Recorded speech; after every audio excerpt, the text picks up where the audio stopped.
Hello दोस्तों, स्वागत है आपका एक बार फिर से ई एकेडमी की मस्त टेक डेवलपमेंट की इस ट्यूटोरियल सीरीज के अंदर। आज के ट्यूटोरियल में हम देखेंगे कि हम किस तरीके से .env फाइल का यूज करके अपने किसी भी डेटा को सिक्योर कर सकते हैं सर्वर साइड के ऊपर। अब देखिए, हमने जब हमारा app.js क्रिएट किया था और वहां पे पोर्ट नंबर डिफाइन किया था, यहाँ पे हमने एक चीज लिखी थी process.env.port। अब ये चीज हमने लिखी तो थी, लेकिन हमने उसका यूज नहीं किया था। हमने बोला था ये चीज हमें आगे जाके, तो आज हम इसी चीज का यूज करने वाले हैं। अब यहाँ पे .env फाइल क्या होगी, सबसे पहले तो ये समझते हैं। तो जब भी आप सर्वर के ऊपर किसी डेटा को स्टोर करना चाहते हो, जैसे कि अभी के लिए हमने जब डेटाबेस का कनेक्शन किया है, तो डेटाबेस का कनेक्शन हमने किस तरीके से किया है, कुछ यहाँ पे यूआरएल स्ट्रिंग दे दी है। बट जब आप ऑनलाइन डेटाबेस का यूज करोगे तो वहां पे यूजर नेम भी रहेगा, पासवर्ड भी रहेगा पर्टिकुलर डेटाबेस के लिए। उस टाइम पे आप किस तरीके से कर पाओगे, तो आप अपने यूजर नेम और पासवर्ड को सिक्योर रखना चाहोगे। और जब भी आपको आपके यूजर नेम और पासवर्ड को सिक्योर रखना है, तो आप क्या ट्राई करोगे, आप ये ट्राई करोगे कि आपका यूजर नेम और पासवर्ड जो है किसी ऐसी जगह पे स्टोर हो जो कि डायरेक्टली कोई एक्सेस ना कर पाए। तो उसके लिए हम क्या करेंगे, तो उसके लिए हम एक .env फाइल क्रिएट करेंगे। लेकिन उससे पहले हमें एक चीज इंस्टॉल करनी पड़ेगी। क्या इंस्टॉल करनी पड़ेगी वो देखते हैं। तो हमें यहाँ पे सिंपली लिखना है npm install एंड देन लिखना है .env। अब ये इंस्टॉल करना कंपलसरी है अगर आपको .env फाइल का यूज करना है। सो मैंने यहाँ पे npm install .env कर दिया है। तो हमारा .env जो लाइब्रेरी है, हमारे नोड मॉड्यूल की जो लाइब्रेरी है नोड मॉड्यूल्स की, वो इंस्टॉल हो जाएगी।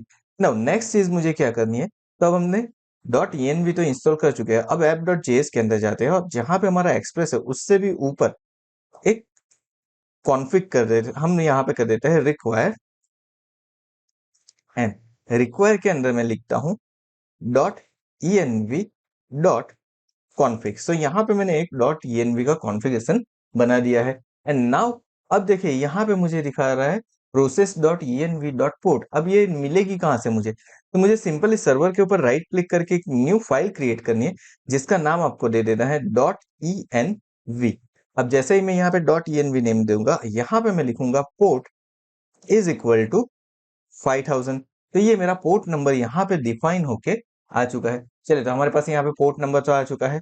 लेट्स सी कि ये जब हम करते हैं तो वैसे ही वर्क करता है या कुछ चेंज होता है। सो हम यहाँ पे क्या करते हैं, npm रन डेवलपर और डेवलपर मोड को स्टार्ट कर देते हैं। एंड सी यहाँ पे मेरा सर्वर स्टार्ट हो चुका है। लेकिन अब मैं यहाँ पे एक चेंज करने वाला हूँ। यहाँ पे और 5000 जो मैंने लिखा है वो यहाँ से मैं निकाल देता हूँ। एंड एक बार फिर से सेव करता हूँ। एंड देखिए, अभी भी मुझे पोर्ट नंबर जो है 5000 दिखा रहा है, मतलब मेरा ईएनवी के अंदर से डायरेक्टली वो पोर्ट नंबर ले रहा है। दैट मीन्स मेरा ईएनवी का डेटा यहाँ पे यूज हो रहा है।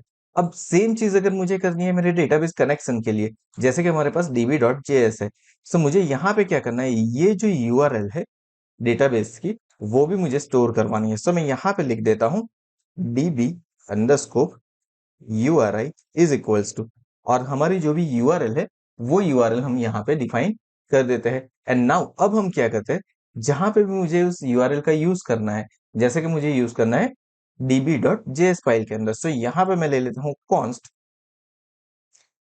db URI is equal to, अब हम क्या लिखेंगे, यहाँ पे लिखेंगे process dot env dot, and then अब मुझे लिखना क्या है, यहाँ पे हमने लिखा था पोर्ट, एंड यहाँ पे मुझे लिखना पड़ेगा db URI जो हमने यहाँ पे दिया हुआ है env के अंदर, ये सेम मुझे यहाँ पे लिखना है। हमने अंडरस्कोर करना भूल गए।